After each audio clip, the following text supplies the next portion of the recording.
दोस्तों आज बाजार में काफ़ी ज़बरदस्त गिरावट हुई। बाजार ने ऑल टाइम हाई बनाई पिछले दिनों। उसके बाद में संभावना बनने लगी थी कि गिरावट होगी ही होगी। कल ऑलरेडी हमने वीडियो बनाया था जिसमें कहा था कि गिरावट की संभावना बन रही है और बिल्कुल आज वैसा ही हुआ। अब आगे की क्या संभावना और ये गिरावट के पीछे रीज़न क्या, उसको समझेंगे इस वीडियो के माध्यम से। और किस सेक्टर ने यहाँ पे गोता लगाया और कौन सा सेक्टर जो इस बड़ी गिरावट में भी तेज़ी के साथ आगे बढ़ने में कामयाब रहा है। यहाँ पे टीसीएस ने भी अपना क्वार्टर 4 का रिजल्ट डिक्लेयर कर दिया। बहुत ही शानदार रिजल्ट है और साथ में डिविडेंड का ऐलान भी कर दिया है। यहाँ पे कुछ स्टॉक को लेकर ब्रोकरेज हाउस की राय निकल के आ रही है। काफ़ी अच्छे टारगेट दिए जा रहे हैं। तो कौन से वो स्टॉक है जिनमें इन्वेस्टमेंट किया जा सकता है इस लेवल पे, और बाजार में अब क्या रणनीति बनाई जा सकती है, क्योंकि बाजार ऑल टाइम हाई पे है। क्या यहाँ से 80,000 की तरफ बढ़ने को तैयार है या फिर वापस 70,000 की तरफ आने वाला है ये। तो इन सारी बातों को जानेंगे इस वीडियो के माध्यम से।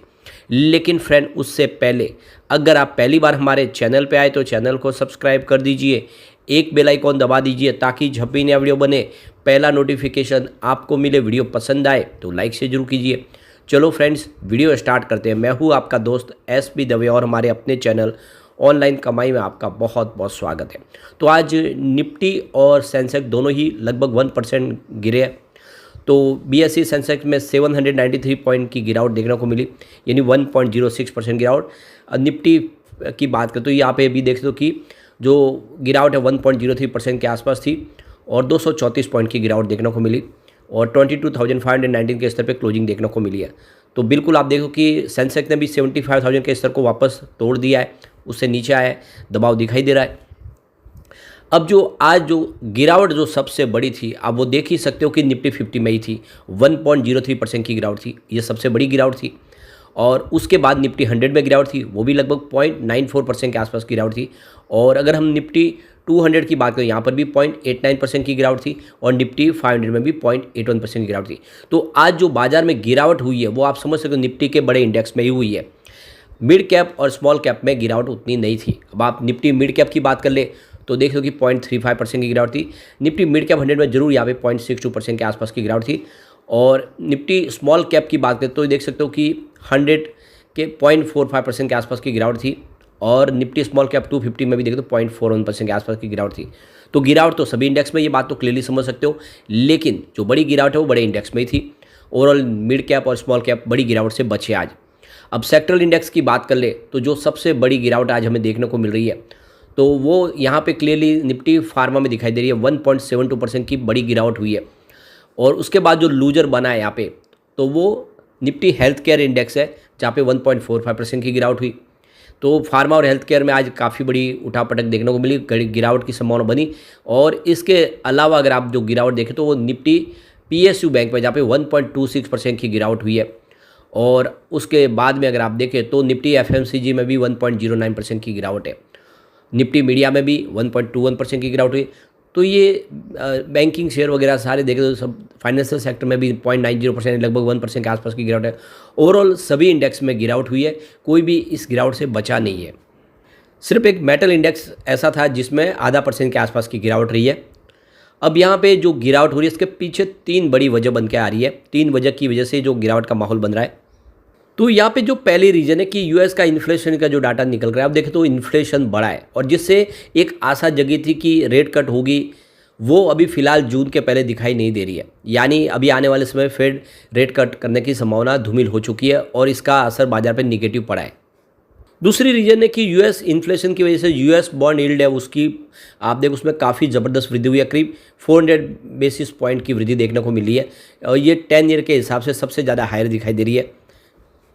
तीसरा रीजन बना है कमोडिटी प्राइस बढ़ी है। आप देख सकते हो कि बहुत सारी कमोडिटी जिसमें देखिए गोल्ड, सिल्वर, जिंक, कॉपर और ये दूसरी बहुत सारी जो ऐसी कमोडिटीज है वो काफ़ी बड़ी है। इन्फ्लेशन की वजह से भी उसका असर देखने को मिल रहा है।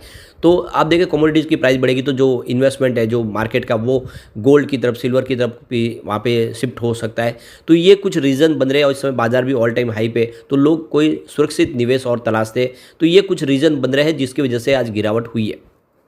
अब यहाँ पे देखो कि टीसीएस ने अपना क्वार्टर 4 का रिजल्ट डिक्लेयर कर दिया। बहुत ही शानदार रहा इस बार, उम्मीद से बेहतर रिजल्ट रहा है। तो क्वार्टर 4 का प्रॉफिट 12,240 करोड़ के आसपास रहा, जो पिछले साल क्वार्टर में 11,734 करोड़ के आसपास था। तो काफ़ी शानदार प्रॉफिट बढ़ा है। साथ में कंपनी ने 28 रुपीज़ पर शेयर डिविडेंड का ऐलान भी कर दिया है। तो एक्सपर्ट का कहना है कि मार्जिन और आमदनी के स्तर पर कंपनी के तिमाही नतीजे अनुमान से बेहतर है।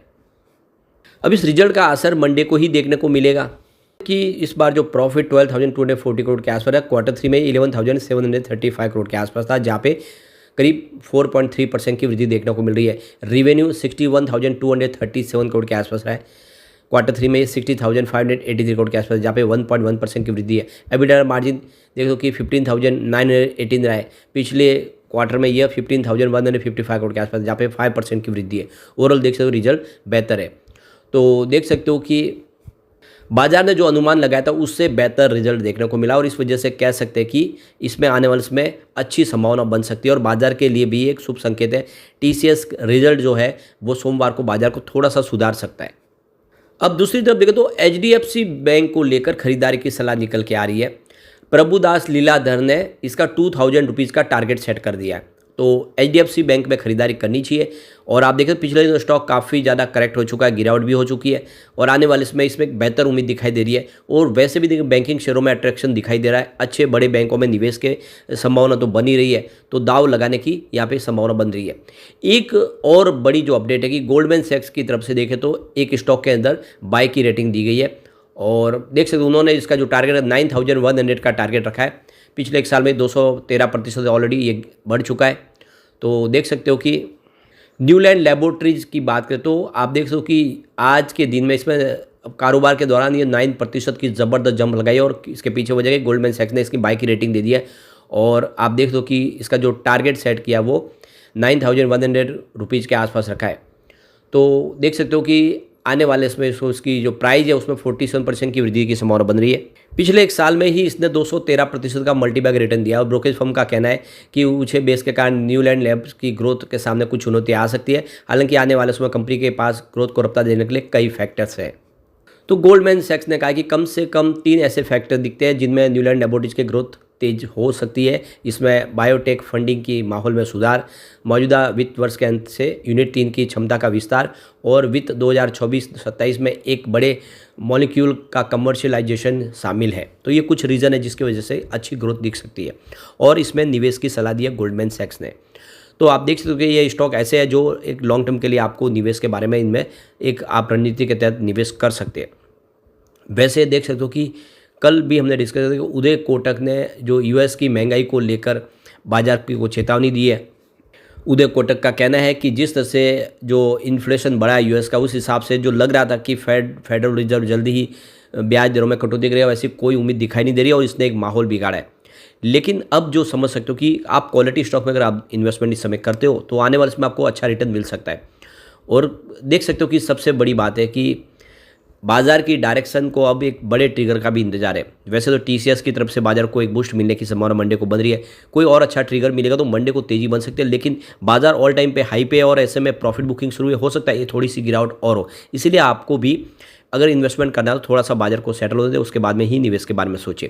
लेकिन फ्रेंड, कोई भी इन्वेस्टमेंट करने से पहले अपने फाइनेंशियल एडवाइजर से बड़े ले ले या अपना खुद का रिसर्च करें, क्योंकि मैंने वीडियो आपके एजुकेशनल पर्पज़ के लिए ही बनाया। वीडियो पसंद आए तो लाइक शेयर जरूर कीजिए और चैनल को सब्सक्राइब कर दीजिए। Thank you friend.